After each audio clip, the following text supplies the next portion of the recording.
Bonjour, c'est TK de Un peu plus léger. Je suis très content d'être là avec Fanny Cotin. Comme nous avons dit la semaine dernière, on pensait que c'était une bonne idée de ressortir notre mini-série sur les shorts d'été. Alors nous espérons que vous allez avoir du plaisir à découvrir ou redécouvrir cette mini-série d'été. Bonne écoute! Bonjour et bienvenue à Un peu plus léger. Alors moi c'est TK, Terry Kaufman, et je suis très content d'être là avec Fanny Cotin. Salut Fanny! Salut Thierry! Tu vas bien? Oui, super bien. Écoute, on a décidé de faire des petits épisodes, des mini-épisodes, des shorts. En fait, ça va être les shorts d'été. J'adore. Ça vient d'où cette idée? Très simplement, en fait, récemment, donc je suis allé dans le sud, descendre vers le chaud. Et en fait, il fallait sortir tous mes shorts. Et sauf quand j'ai essayé de les mettre, je me disais, tiens, quelque chose a changé chez moi. J'arrive pas à mettre certains shorts que j'aimerais bien. Et donc voilà, je me suis, on va dire, dans une situation où peut-être j'ai pris quelques kilos de plus. Et je me demandais, est-ce que ça t'arrive dans ton métier de diététicienne? Est-ce que ça arrive des repeat customers, des gens qui reviennent de temps en temps? Oui, ça arrive de temps en temps. Au final, ça arrive pas si fréquemment et c'est peut-être un peu dommage parce que je pense que certaines personnes peuvent ressentir une forme de honte, c'est peut-être un peu fort, honte, mais avoir une sorte de réticence à revenir consulter parce que, en fait, finalement, ils vivent ça comme un échec, c'est-à-dire, ouais, ok, j'ai appliqué les conseils, ça a fonctionné un temps, puis finalement, je retombe dans mes fonctionnements habituels et je vais pas retourner la voir pour lui dire que finalement, j'ai pas réussi. J'ai pas réussi, alors qu'en fait, retomber dans ses fonctionnements habituels, c'est juste la norme, quoi.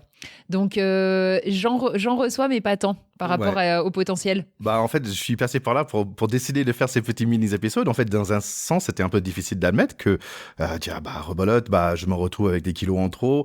Mais d'où ça vient? Donc, j'ai fait un petit recherche d'où ça vient. En fait, pendant la période de Noël et tout ça, j'avais chopé Covid, machin. Et d'un coup, c'est une période je trouve, Noël pour moi. Donc, j'étais à 115, entre 115 et 120. Et après, j'ai remonté vers les 125 presque. Et là, à 125, je dis attention. Et donc, j'ai fait le Dry January et même Dry February. Donc, j'ai fait 2 mois sans alcool, donc un peu sous contrôle, mais avec un retour gentiment vers juste en dessous de 120, je pense. Et malheureusement, j'ai cassé un côte. Donc, j'ai arrêté le sport, mais complet, pendant 2 mois environ. Et voilà, donc ça veut dire que, en gros, le mercredi, donc j'allais 3 fois par semaine. Et donc, normalement, le mercredi, en fait, il y avait Krav Maga. Et, donc, j'avais plus. Et que tu sais avec quoi j'ai remplacé? Non. En fait, il y a un super food truck le mercredi à côté de chez moi. Et en plus, c'est côté un petit bar que j'aime bien. Donc, je suis allé boire un coup pour attendre les frites et les burgers pour les ramener à la maison. Et bon, j'ai remplacé, on va dire, ce mercredi-là, était bien remplacé quand même par un food truck avec des bons burgers et des bières. Oui, pourquoi pas, hein. Bon, après, on en revient toujours à la même chose. C'est-à-dire que si tu le fais une fois de temps en temps, c'est absolument pas un problème. Maintenant, si ça devient le remplacement systématique, et puis qu'en plus de ça, dans d'autres situations, il y a un apport qui augmente et une diminution du sport, forcément, l'effet, il se fait ressentir, hein. C'est vrai que c'est un peu déprimant parce qu'on a l'impression qu'on n'a pas de marge, mais c'est des choses qu'on a déjà évoquées. On est quand même dans des vies tous très sédentaires et donc, en fait, effectivement, on a assez peu de marge. Ouais, en fait, le marge pour moi, c'est un arrêt complet de sport aussi. Normalement, j'étais à 3 fois par semaine et je pense que bien sûr, ça vient de là. Mais aussi, et c'était pas juste ça, parce qu'il y avait un moment où j'étais prêt pour revenir dans le sport. On va dire un peu physiquement, je pense que mon corps était prêt. Mais mentalement, ça bougeait pas, en fait. Et donc, j'ai un sac de frappe en bas, ça prend 2 minutes pour le monter. Et non, j'ai pas fait, j'ai pas baladé, en fait. Et d'un coup, j'étais juste dans un mode, un espèce de mode de vie qui, le sport est d'un coup disparu pendant 2 mois, même presque 3 mois. C'est intéressant. Une fois, j'ai eu une conversation avec mon mari autour de ce phénomène que tu décris, c'est-à-dire quand tu t'arrêtes, c'est vachement difficile de se relancer. Et il m'avait donné une image que j'avais trouvée assez sympa. Il m'a dit, en fait, c'est comme dans l'univers. Dans l'univers, quand on donne une impulsion à un objet, en fait, il continue sur sa trajectoire, mais l'impulsion de base, comme pour une fusée, par exemple, quand on envoie une fusée, on a besoin de beaucoup d'énergie pour la lancer, mais une fois qu'elle est partie, elle suit une sorte de trajectoire. Il y a quelque chose qui est un peu enclenché, il y a besoin de moins d'énergie. Et en fait, quand on arrête le sport, c'est comme s'il fallait à chaque fois remettre cette impulsion d'énergie de base pour se relancer dans quelque chose et ensuite retrouver un rythme où il y a besoin de moins d'énergie. Mais c'est vrai que quand on arrête, il y a besoin d'un surplus d'énergie pour se relancer. J'avais trouvé cette image, ça m'avait parlé. Je sais pas si ça te parle. Non, c'est exactement ça. Et du coup, ces mini-séries, tu penses que ça peut t'aider à trouver cette petite impulsion ? Oui, je trouve, et aussi toujours un peu dans le rôle de témoin quelque part, et de parler, c'est pas forcément toujours facile, mais je pense que c'est intéressant parce que j'imagine que je suis pas du tout le seul.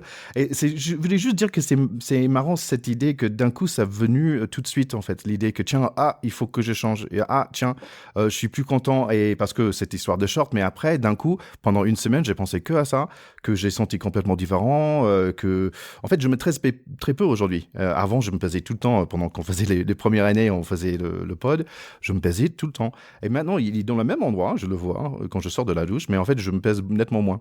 Et donc, c'était assez marrant. C'était pas pour la poids, le chiffre, mais c'était par rapport à mon ressenti chez moi. Et surtout que d'un coup, je retrouvais pas des muscles, en fait. Je me disais, tiens, mais je suis tout mou. Qu'est-ce qui se passe? Et c'est là, en fait, le déclencheur. Je dis, non, j'ai envie de me débarrasser de ce parti mou et de retrouver un peu de force, de retrouver un peu de muscle. Mais c'est juste drôle que d'un coup, c'est un changement comme ça. D'un coup, rien ne va. Il faut que ça change maintenant. Ça me fait penser à quand tu as une coupe de cheveux pendant plusieurs semaines, voire mois, et puis elle te convient, puis d'un coup, ça te convient plus, il faut vite aller chez le coiffeur, comme si de temps en temps, il y avait des sortes de ressentis d'urgence de changer quelque chose. Ouais, mais je pense que cette urgence, en fait, je vais essayer de l'éviter. Aussi, j'ai pas envie de tomber dans la piège que, ok, mais d'un coup, j'arrête de manger, je mange que des carottes et des salades et tout ça. Et j'ai envie juste de reprendre tranquillement le vie que j'avais d'avant. Je pense que ça, c'est super important. Oui, puis moi, de mon point de vue plus extérieur, je pense qu'il y a le fait de repartir sur ces petits shorts d'été. Déjà, pour moi, ça permet deux choses. Ça permet pour les gens qui nous écoutent depuis le début de savoir un petit peu où t'en es, ce qui est quand même hyper intéressant aussi. Et puis, tu l'avais dit une fois lors d'un épisode, il y a aussi ce côté un petit peu journal de bord pour toi, à ton niveau. C'est vrai. Et du coup, de reprendre la focalisation sur pas que ton poids, mais le tout, voilà, ta santé, ton poids, ton sport et tout ça, et de le reprendre de manière podcastable, je sais pas comment on pourrait dire. Ouais, très bien. Ça permet aussi peut-être pour toi de te remobiliser autour de cet objectif. Enfin, voilà, ça me vient comme ça. Et je pense que peut-être c'est toi ou peut-être un de nos invités qui a parlé de l'idée de porter attention à quelque chose, et que d'un coup, oui, j'ai noté dans la première année que le plus que j'ai pensé à ça, en fait, le mieux c'était pour moi, et que je prenais un peu de recul et sans c'est quoi le mot? Te flageller. Voilà, sans faire ça, et juste tranquillement, tiens, oui, c'est ça les réflexions qui sont passées par la tête. Bon, c'est super. Et du coup, alors, on fait ces petits shorts d'été jusqu'à quand? Écoute, jusque j'ai mis des shorts d'été, hein, on va les faire jusqu'à ce moment-là, comme je me sens bien. Si je voulais dire dans cet épisode que c'est pour dire que si vous sentez un peu moins léger que d'habitude, don't worry, everything's going to be alright. Il faut juste être à l'écoute de vous-même, prenez soin de vous et ça va bien aller. Et je voulais juste dire aussi, on peut prendre des choses en main dans la bonne humeur et d'une manière positive. Oui, je suis 100% d'accord avec toi, Thierry. C'est vrai qu'on n'est pas toujours au top et c'est pas forcément grave. C'est des choses qu'on a déjà évoquées. Et puis, on peut essayer de se ramener vers un état un peu plus léger de manière tranquille. Et voilà, c'est la fin de ce replay pour les shorts d'été. Alors surtout, passez un bel été. On espère que vous allez rentrer dans vos shorts, dans vos bikinis. Et n'hésitez pas à nous suivre sur Instagram, bien sûr pour un peu plus léger, et aussi pour notre nouveau podcast qui va sortir bientôt sur mon année sans alcool. Donc ça va être année sobre sur Instagram. Ça va sortir en septembre, et en attendant, sur le compte Insta, il y a plein de petites surprises qui vous attendent. Have a good summer! Bon été!